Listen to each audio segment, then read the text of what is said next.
বিভূতিভূষণ বন্দ্যোপাধ্যায়ের লেখা মশলা ভূত গল্পটি আজ শোনাচ্ছি। বড়বাজারের মশলা পোস্তার দুপুরের বাজার সবে আরম্ভ হয়েছে। হাজারি বিশ্বাস প্রকাণ্ড ভুঁড়িটি নিয়ে দিব্যি আরামে তার মশলার দোকানে বসে আছে। বাজার একটু মন্দা, অনেক দোকানেই বেচাকেনা একেবারে নেই বললেই চলে। তবে বিদেশি খদ্দেরের ভিড় একটু বেশি। হাজারির দোকানে লোকজন অপেক্ষাকৃত কম। ডান হাতে তালপাতার পাখার বাতাস টানতে টানতে হাজারি ঘুমের ঘোরে মাঝে মাঝে সামনের দিকে ঝুঁকে পড়ছিল। এমন সময় হঠাৎ কার পরিচিত গলার স্বর শুনে সে চমকে উঠল। বলি, ও বিশ্বাস, বিশ্বাস মশাই। বার দুই হাঁক ছেড়ে যতীন ভদ্র তার ডান হাতের লাঠিটি একটা কোণে রেখে দিয়ে সম্মুখের খালি টুলটার ওপর ধপাস করে বসল। যতীন হাজারি বিশ্বাসের সমবয়স্ক, অনেক দিনের বন্ধু। ভাগ্যলক্ষ্মী এতকাল তার উপর অপ্রসন্ন ছিল। হালে সে হাজারির পরামর্শে মশলার বাজারে দালালি আরম্ভ করেছে। 2 পয়সা পাচ্ছেও সে। যতীনের মোটা গলার কড়া আওয়াজ পেয়ে হাজারি খুব আগ্রহান্বিত হয়ে উঠে বসল। হাজারি বিলক্ষণ জানতো যে যতীন যখনই আসে কোনো একটা দাও বিষয়ে পাকাপাকি খবর না নিয়ে সে আসে না। তাই সে যতীনকে খুব খাতির করে। যতীন বললে, দেখো, শুধু দোকানদার হয়ে খদ্দেরের আশায় রাস্তার দিকে হাঁ করে বসে থাকলে তাতে আর টাকা আসে না, ঘুমই আসে। 5টা খবরাখবর রাখতে হয়, বুঝলে? হাজারি বললে, এসো এসো যতীন, ভালো আছো? অনেক দিন দেখিনি, কিছু খবর আছে নাকি? সেই খবর দিতেই তো আসা। এ বাজারে শুধু গণেশের পায়ে মাথা ঠুকলেই টাকা করা যায় না, অনেক হদিস জানতে হয়, অনেক কাঠ খড় পুড়িয়ে তবে টাকা, বুঝলে? এখন কি দেবে বলো? জানোই তো যতীন ভদ্র বকে একটু বেশি, কিন্তু খবর যা আনে তা একদম পাকা। যাক, এখন আসল কথা তোমায় যা বলি মন দিয়ে শোনো। যতীন অতঃপর হাজারিকে কাছে বসিয়ে চুপি চুপি তার কথাটা বলে গেল। যতীনের কথায় টাকার গন্ধ পেয়ে হাজারি কান খাড়া করে এমনই একাগ্রভাবে শুনে যেতে লাগলো যে সত্যনারায়ণের পাঁচালীও লোকে অতটা মন দিয়ে শোনে না। ব্যাপারটি এই, গ্রেহাম ট্রেডিং কোম্পানির একটা মস্ত মাল জাহাজ এস রেঙ্গুন ডাচ ইন্ডিজের কোনো এক বন্দর থেকে প্রচুর মাল নিয়ে কলকাতায় আসছিল। যত রকম মাল বোঝাই ছিল তার মধ্যে মশলার বস্তাই সবচেয়ে বেশি। লঙ্কা, হলুদ, জিরে, তেজপাতা প্রভৃতি কত রকমের মশলা। প্রতিটি বস্তা ওজনে 2.5 মণের কম নয়। এরকম শত শত বস্তার গাদায় জাহাজখানা আগাগোড়া ঠাসা। সেই মাল জাহাজখানি গঙ্গার ভেতরে ঢুকতেই ঘন কুয়াশার মধ্যে শেষ রাত্রির ভাটার মুখে গঙ্গার চোরাবালির চড়ায় ধাক্কা খেয়ে ডুবে যায়। জাহাজ যখন সবে ডায়মন্ড হারবার পেরিয়ে গঙ্গায় এসেছে তখন এই ব্যাপার। সারেঙ্গ শত চেষ্টা করেও কিছুতেই সামাল দিতে পারল না। জাহাজ ডুবির সঙ্গে কতক লোকও জলে ডুবে মারা যায়। জাহাজের কতক মাল নষ্ট হয়ে যায়, আর বাদবাকি মাল সব গঙ্গার জলে ভাসতে থাকে। মশলার বস্তাগুলো প্রায়ই ডোবেনি, বিশেষ ক্ষতিও হয়নি। দূর থেকে ওই মশলা বস্তার গাদাগুলো ভেসে যেতে দেখে পোর্ট কমিশনের লোকেরা সেসব তুলে পাড়ে টেনে নেয়। কাল 8:30টার সময় নিলাম ডেকে সেই বস্তাবন্দি মশলাগুলো বিক্রি করা হবে। ধড়িবাজ হাজারি বিশ্বাস যতীনের কথাবার্তা শুনে চট করে সব বুঝে নিল। কত লোককে চড়িয়ে কত পাকা ধানে মই দিয়ে তবে সে আজ এত টাকার মালিক। কথাবার্তা তখনই সব ঠিক হয়ে গেল। যাবার সময় যতীন আবার হাজারিকে বেশ করে মনে করিয়ে দিয়ে বললে, দেখো ভায়া, টাকা যদি ফিরতে চাও তবে এই সুযোগ কিছুতেই ছাড়া নয়। জলের দামে মাল বিকিয়ে যাচ্ছে। কাল সকাল 8:30টায় নিলেম। আমি 7টার সময়েই এসে তোমাদের সঙ্গে দেখা করব। পরদিন হাজারি যতীনকে নিয়ে যথা সময়ে খিদিরপুরের দিকে রওনা হয়ে গেল। নিলেমের জায়গায় পৌঁছতে আর বেশি দেরি নেই। দূর থেকে কলরব শোনা যাচ্ছে। যতীন আগে আগে চলেছে, হাজারি পেছনে পেছনে ছুটছে। এত বড় সস্তার কিস্তিটা ফসকে না যায়। হাজারি যতীনকে বরাবর নিলামের কাছে বস্তাগুলো গুনতি করতে পাঠিয়ে দিয়েই নিজে শটান এক দৌড়ে সাহেবের কাছে গিয়ে মস্ত বড় এক সেলাম করলে। সাহেবের সঙ্গে 2 মিনিট ফিসফাস করে কি কথাবার্তা বলে হাজারি ঊর্ধ্বশ্বাসে ছুটে এসে নিলামের ডাক বন্ধ করে দিলে। যতীন বললে, কি খবর ভায়া, সুবিধে করতে পেরেছো তো? হাজারি খুব ব্যস্ত সমস্ত ভাবে বললে, পরে বলবো, কাজ হাসিল। এখন কত বস্তা গুনলে বলো দেখি? 100 বস্তা গোনা হয়ে গেছে। বাস্তবিক উঁচু উঁচু গাদা করা মশলার বস্তাগুলোর দিকে চেয়ে হাজারির চোখ জুড়িয়ে গেল। সে যেদিকেই তাকায় দেখে যে অগুন্তি বস্তা সারবন্দি থামের মতো রাস্তা জুড়ে দাঁড়িয়ে আছে। উফ, এমন দাও জীবনে কারো ভাগ্যে একবার বই দুবার আসে না। এখন মশলা পোস্তায় কোনো রকমে তার গুদামে এগুলো চালান দিতে পারলে হাঁপ ছেড়ে বাঁচে। আর দেরি নয়। হাজারি যতীনকে তাড়া দিয়ে ডেকে বললে, ওহে ভায়া, শুভ কাজে আর বিলম্ব কেন? এখন লরি ডেকে তাড়াতাড়ি মাল বোঝাই করে পোস্তায় চালান দিয়ে দাও, আমি ততক্ষণে এগিয়ে যাই। একবারে সব মাল লরিতে ধরল না। দ্বিতীয় ক্ষেপ বস্তা চাপিয়ে যতীন যখন পোস্তায় ফিরে গেল তখনও বিকেল আছে। সে এসে দেখে সবই অব্যবস্থা। রাশিকৃত বস্তার গাদা হাজারির দোকানের সামনে ফুটপাতে গড়াগড়ি খাচ্ছে। মাত্র 3টি লোক এতগুলো মাল তোলবার জন্যে লাগানো হয়েছে। চতুর্দিকে লোকের মহা ভিড়, হৈ হৈ ব্যাপার।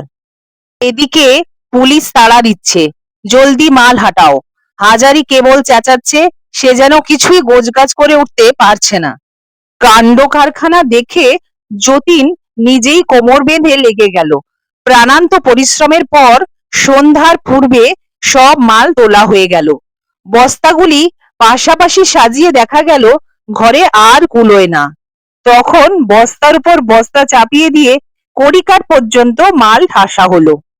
গম্বুজের মতো এক একটা ফুলো ফুলো বস্তা, আর বস্তাগুলো উঁচুও কি কম। এভাবে বস্তা ভরাট করে মাথার ঘাম পায়ে ফেলে যতীন আর হাজারি যখন বাড়ি ফিরল তখন রাত 10টা। সে রাত্রে গুদামে তালা লাগিয়ে দিয়ে প্রতিদিনের মতো হাজারির চাকর বাইরে শুয়ে রইল। শেষ রাত্রে মশলার গুদামে কি একটা শব্দ শুনতে পেয়ে আশেপাশের দোকানদারদের ঘুম ভেঙে গেল। তারা চোরের আশঙ্কা করে চাকরটাকে ডেকে তুললে। চাকরটা শশব্যস্ত হয়ে আলো জেলে বেশ পরখ করে এদিক ওদিক দেখতে লাগলো, কিন্তু চোর ঘরে ঢুকলো কি করে? গুদামের দরজার তালা বন্ধ, স্পষ্টই দেখা যাচ্ছে। খানিক বাদে আবার দুম দুম শব্দ। সকলে কান খাড়া করে রইল। বেশ মনে হলো এবারকার শব্দটা যেন হাজারির মশলার গুদামের ভেতর থেকেই আসছে। অথচ ঘরের দোর জানলা বন্ধ, বাইরে থেকে মোটা তালা দেওয়া। কি আশ্চর্য! চোর ভেতরে যাবেই বা কি করে? আর চোর টোর যদি না এলো তবে শব্দও বা করে কে? মাঝে মাঝে মনে হতে লাগলো ঘরের ভেতর দরজায় ধাক্কা মারছে। শেষ রাতের বাকি সময়টা এভাবেই শব্দ শুনে কেটে গেল। আরো আশ্চর্য, ভোর হবার সঙ্গে সঙ্গে গুদাম ঘর থেকে শব্দও আস্তে আস্তে মিলিয়ে গেল। সেই রাত্রি এই পর্যন্ত। পরদিন সকালে মশলাপট্টির দোকানদারদের মুখে মুখে রাষ্ট্র হয়ে গেল যে হাজারির দোকানে বিষম কাণ্ড, ভীষণ চুরি। আসলে সত্যি যা নয় তার 10 গুণ বাড়িয়ে দিয়ে মিথ্যে রটাতে লাগলো। ক্রমে কথাটা হাজারির কানে উঠল। হাজারি বিশ্বাস খবর পাওয়া মাত্র দৌড়ে এসে তালা খুলে গুদামে ঢুকে দেখে বস্তাগুলো ঠিকই আছে, একটা মালও বেহাত হয়নি। কি ব্যাপার? তখন সে ভাবলে কিছু নয়, তার মশলা বস্তাগুলো দেখে যাদের চোখ টাটিয়েছিল এ নিশ্চয়ই সেই বদমাইশদের মিথ্যে কারসাজি, তারাই মজা দেখাবার জন্যে চুরির গুজব রটিয়েছে। কিন্তু হরে চাকরটাও যে বললে ভীষণ শব্দ শোনা যাচ্ছিল, এই শব্দ রহস্যটা হাজারি কিছুতেই কিনারা করতে পারল না। চোর যদি এসেই থাকবে তবে কিছু নিলেও না, উপরন্তু শব্দ করে জানান দিয়ে চলে গেল, এ কি ব্যাপার? তবে কি তাকে ভয় দেখাবার জন্যই রাত্রিবেলা দুর্বৃত্তেরা এইসব আয়োজন করছে? ৭-৫ ভেবে হাজারি সেদিনকার মতো কথাটা চেপে গেল। ভাবলে আজ রাতে আর বাড়ি না গিয়ে নিজেই দোকান পাহারা দেবে। করলেও তাই। রাত্রে ঘুমোবার আগে হাজারি বেশ করে চাকরটাকে নিয়ে গুদামের উপর থেকে আরম্ভ করে নিচ পর্যন্ত পাতি পাতি করে প্রত্যেকটি বস্তার গাদা দেখতে লাগলো। তারপর ভেতর থেকে জানলাটা খুলে রেখে ঘরে তালা লাগিয়ে দিল। তবে আজ একটা নয়, হবসের 4 লিভারের দুটো মস্ত ভারী তালা। হাজারি চাকরটাকে নিয়ে ঘরের সামনে শুয়ে নানা কথাবার্তার পর যখন ঘুমিয়ে পড়ল তখন রাত দুপুর। শেষ রাত্রের দিকে কি একটা শব্দ হতেই হাজারির ঘুম ভেঙে গেল। হরে চাকরটা আগেই একটা শব্দ শুনতে পেয়েছিল, গত রাত্রের ব্যাপারও তার বেশ মনে আছে। তাই সে নিজে আর কোনো কথা না বলে চুপ করেই পড়েছিল। কিন্তু খানিক বাদেই ও আবার কিসের শব্দ? ধপাস, ধুপ, দুম দুম, দাম। ঘরের ভিতর বস্তায় বস্তায় কি বিষম ধস্তাধস্তি, যেন দৈত্য দানবের লড়াই বেঁধেছে। হরে আর হাজারি তখন ধড়মড় করে এক লাফে বিছানা ছেড়ে আলো জ্বালিয়ে দেখতে লাগলো তালা ঠিক আছে কিনা। তালা দুটো ঠিকই আছে। হাজারি জানলার ফাঁকে চোখ তাকিয়ে দেখতে পেলে দুটো প্রকাণ্ড বস্তা ঘরের ভেতর থেকে দরজায় ঢুঁ মারছে। ভয়ে হাজারির চোখ দুটো ডাগর হয়ে উঠল। বস্তা জীবন্ত হয়ে উঠল নাকি? না সে চোখে ভুল দেখেছে? না অনিদ্রায় আর দুর্ভাবনায় তার মাথা ঠিক নেই। হাজারি ভয়ে ভয়ে খানিকটা চোখ বুজে রইল। হাজারির চোখ যখন খুললে তখন ভোরের আলো জানলার গড়ার দিয়ে ঘরে স্পষ্ট দেখা গিয়েছে, সঙ্গে শব্দ টব্দও থেমে গিয়েছে। হরে অমনি বলে উঠল, বাবু, সেদিনও দেখেছি ভোর হতেই শব্দ থেমে যায়। হাজারি আর দ্বিরুক্তি না করে তালা খুলে ঘরে ঢুকে দেখলে কোথাও কিছু নেই, মালপত্র ঠিকই আছে। তবে কালকের থেকে আজ তফাৎ এই যে বস্তাগুলো যেটি যে জায়গায় দাঁড় করানো ছিল সেটি ঠিক সেখানে নেই। প্রত্যেকটি বস্তা যেন সরে সরে তফাৎ হয়ে গেছে। একটা বস্তা আর একটার ঘাড়ে কাঁধ হয়ে পড়েছে। বিশেষ করে পেছন দিকের কতকগুলো বস্তা হান্ডুল বান্ডুল অবস্থায় পড়ে রয়েছে।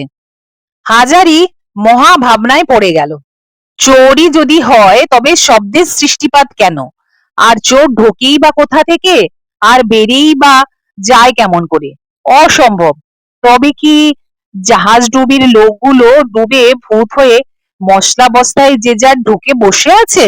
লাটের মাল কিনে অবধি 2 রাত্রি তো এইভাবে কাটলো, আজ 3য় রাত্রি।